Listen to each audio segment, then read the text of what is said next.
Yeah, my name is Michael Perkins. My project is called the Sustainable Community Project. And your address? My address is 105 Forest Street, Dayton, Ohio. You may. Thank you. I really hope that I wouldn't have to be here tonight, but after 12 months of working with the city and trying to have my project move along, I've met with nothing but resistance, disrespect, arguments, and that sort of thing. I've been for 12 months now working with the Department of Development. I've talked to the mayor. I've talked to some of the city council members, and basically, I'm not getting any cooperation whatsoever. The project has to do with the Gem City Ice Cream Plant, 1005 West Main Street.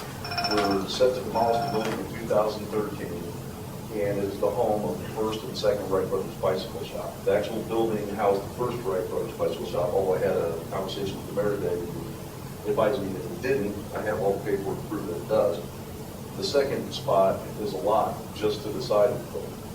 In any event, what we're trying to do here is we're trying to save that building for historical reasons. If you look at all the Wright Brothers sites in the city of Dayton, we have a grand total of 3. This one's set to be demolished, they'll give us 2. It's depressing when you look at it. Secondly, we've got a plan for the building. And the plan for the building includes putting some business in there which will serve the community. We have a plan.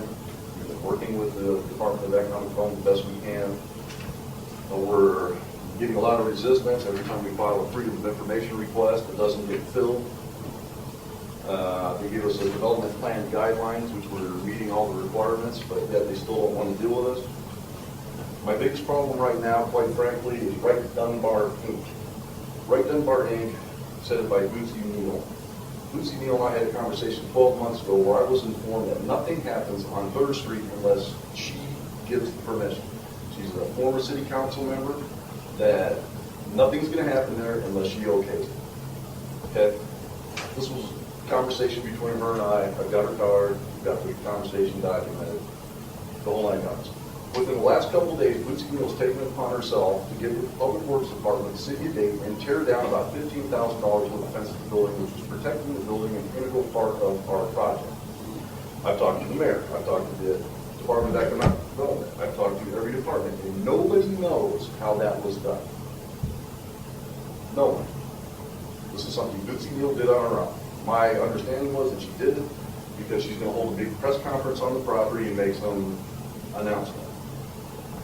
But from day one of this project, and I'll go back to even the project before that, where I was trying to get a building that was a auto repair center. And it was not under contract with the city any longer. Wright-Dunbar failed to do what they were going to do with the building. It was open for anybody to take. I expressed an interest. I started working with the Department of Economic Development. We were on our way to getting the building acquired and developed. Bootsy Hill stepped in, shut the whole thing down. It was back on contract. Thank you very much. So, let me ask a question. Do we have that building under contract that we for demolition? I don't know, Your Honor. This 16 says no. Okay, so we don't know this. Okay. Should we have a discussion with you to know the process of what's happening? I suggest you talk with Ms. Bixstein and do that after the meeting. Mayor, City Council, nobody will return my phone calls. Well, you're here, or she's here. She's here. We've identified somebody that may be able to tell you specific information that may answer some questions for you. Well, I hope so, because I'd certainly like to see our public monies instead of spent tearing down the building and marketing the property and giving incentives away to other people. We can save You're this out of building. order, Yeah, You're out of order. Ms. Dixon, again, Okay, you said in the meeting today, we're talking about wanting to get properties into good hands. What is the process to determine what good hands are? Well, pardon me. It's a, it's sort of a judgment thing. Do we think it's somebody that's not going to try to flip a property? They're going to take care of it. In this case with St. Mary's, they're agreeing to do all the landscaping and maintenance on the whole park right around the Southeast Priority Board. So that was a pretty easy one. Okay. I don't know if there's any, specific criteria. We use our judgment in terms of that. Okay. Did you ever, what if it comes to a situation where, hey, that guy got this, I want to do the same thing. Well, we always have those things in our business, and we'll deal with it when we come to it. Okay. You gentlemen talked about Idotha Bootsy Neal. Does Miss Neal have that much pull within the city?